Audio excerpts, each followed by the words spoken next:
ETF index mutual funds నేర్చుకుని stock మార్కెట్లో రాణించాలనుకుంటున్నారా? వెంటనే ఈ నెంబర్కి కాల్ చేయండి. నమస్కారం. కార్తీక పురాణం 25వ రోజు పారాయణలోకి వచ్చాం. అంబరీషోపాఖ్యానం ద్వాదశి వ్రత కథను గురించి చెప్తున్నాము. అయితే దూర్వాస మహామునిని వెంటాడింది సుదర్శన చక్రం.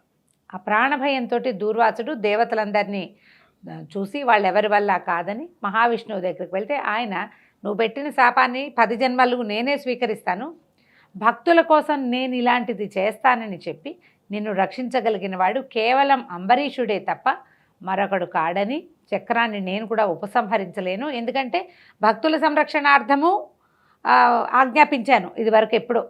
ఈ ఆజ్ఞ ప్రకారము నా భక్తుడి మీదకి వస్తున్న కష్టాన్ని తీర్చడం కోసం సుదర్శనుడు తనంతట తను ప్రేరేపింపబడి వచ్చాడు కాబట్టి నేను సంధించిన అస్త్రం కాదు నేను వెనక్కి తీసుకోవడానికి. అంబరీషుడి వల్లే ఈయనకి సుదర్శనానికి ఈ ఉత్సాహం వచ్చింది, ఈ పని చేయాలనుకున్నాడు.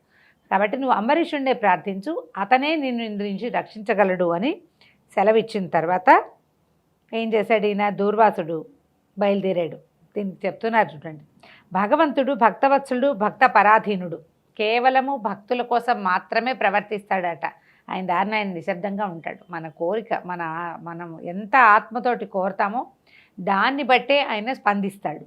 కనుక సర్వాంతర్యామి అయిన భగవంతుని పట్ల కృతజ్ఞులమై ప్రవర్తించాలని, భగవంతునికి అతని భక్తులకు భేదం ఉండదని తెలుసుకోవాలని, భక్తులకు అపకారం చేస్తే భగవంతుడు తప్పక శిక్షిస్తాడని తెలుసుకొని జాగ్రత్తగా మసలుకోవాలని ఈ అధ్యాయం సూచిస్తోంది.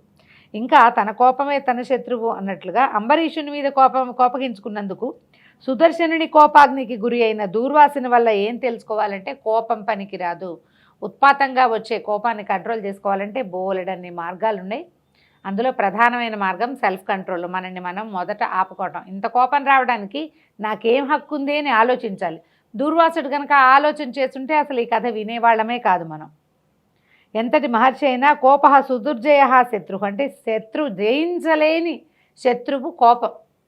ఇక అది మన కనుక ఉన్నదా ఇంకా దాన్ని వదిలించుకోలేము, మనం పోగొట్టుకోవాలి అంతే.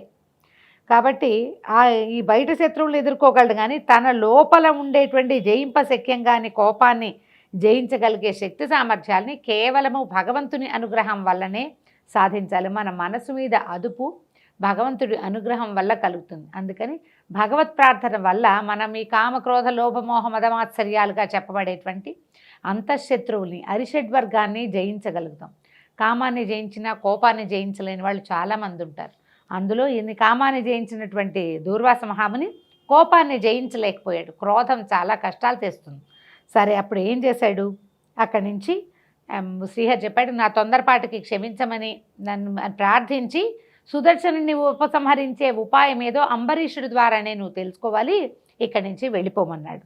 అనేసరికి అఘటన సమర్థుడైన శ్రీహరి ఆదేశం ప్రకారము సుదర్శనం వెంట తరుముకుంటూ వస్తుంది దూర్వాసుడిని. అక్కడి నుంచి వైకుంఠంలో నుంచి బయటకు వస్తే అతని వెనకాల పరిగెత్తుకొచ్చేస్తోంది చక్రం.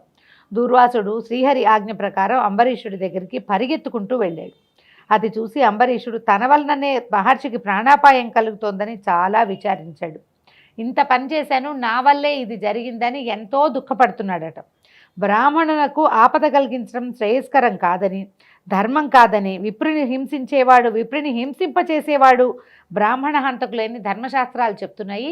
నన్ను రక్షించటానికి సుదర్శనుడు ఇట్లా ఈయన వెంటపడ్డాడు, నా వల్లే ఇలా బ్రాహ్మణ హత్య జరగబోతోందని చాలా దుఃఖపడ్డాడు. ధర్మగ్లాని జరుగుతోందని ఎంత బాధో పడ్డాడట ఆయన. దూర్వాస మహాముని నా కారణంగానే ప్రాణభయంతో అల్లాడిపోతున్నాడు, తిండి తిప్పలు లేక అలమటించిపోతున్నాడు, తెలియక పడిపోతున్నటువంటి పరమనిష్టాగరిష్ఠుడు, యోగ సంపన్నుడు, నైష్టికుడు అయిన బ్రాహ్మణ శ్రేష్ఠునికి నా మూలంగా కష్టం కలిగిందని బాధపడుతూ అంబరీషుని హరిని ధ్యానిస్తూ కలవరపడుతున్నాడు.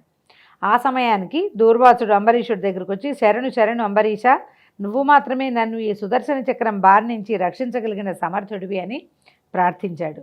గోబ్రాహ్మణేభ్య శుభమస్తు నిత్యం అని మనం జయవాక్యం ప్రతిరోజు చదువుకోవాలి. ప్రతి వాళ్ళు కూడా గోవుకి బ్రాహ్మణుడికి శుభం జరగాలి, వాళ్ళిద్దరూ బాగుంటే ప్రపంచం అంటది. లోకా సమస్త సుఖినో భవంతు, ఈ వాక్యాలు ఎప్పుడు చదువుకోవాలంటారు.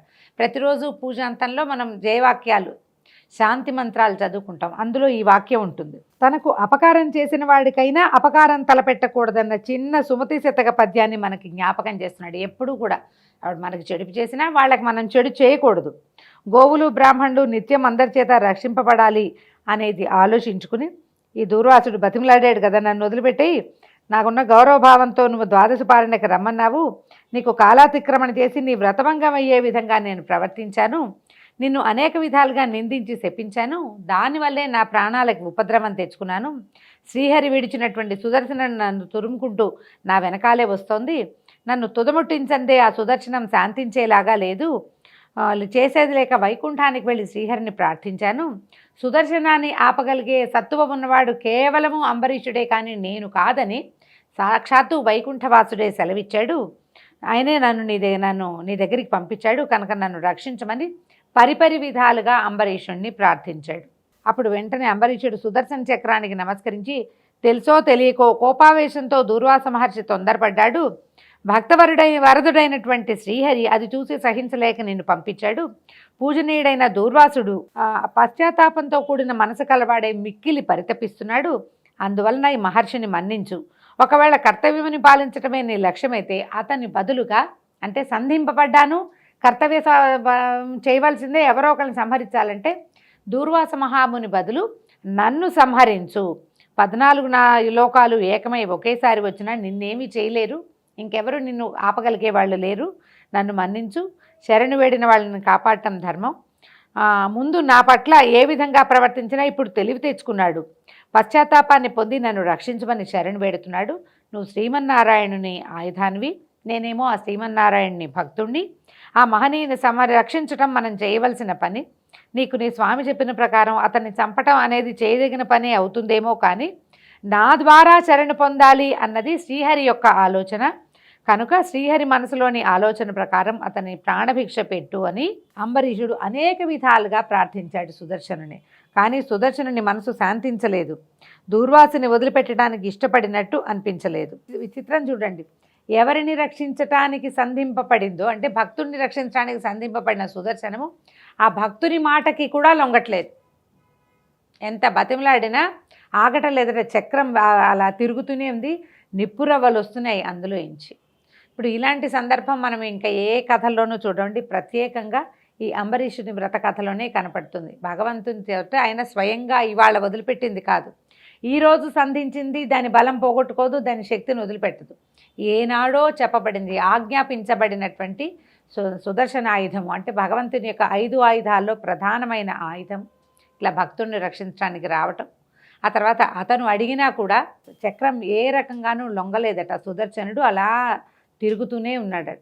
దాంతో అంబరీషుడు ఏం చేశాడంటే, సరే నువ్వు యుద్ధానికే కదా వచ్చావు, నేనే ధనుర్బాణాలు పట్టుకుంటానని వెంటనే లేచి ధనుర్బాణాలు తీసుకుని సుదర్శనునికి ఎదురులించాడు.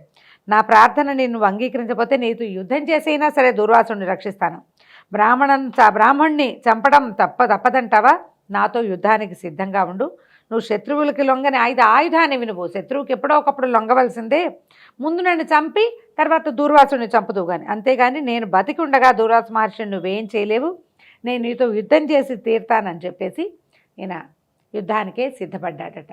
దీంతో ఈరోజు పారాయణ పూర్తయింది.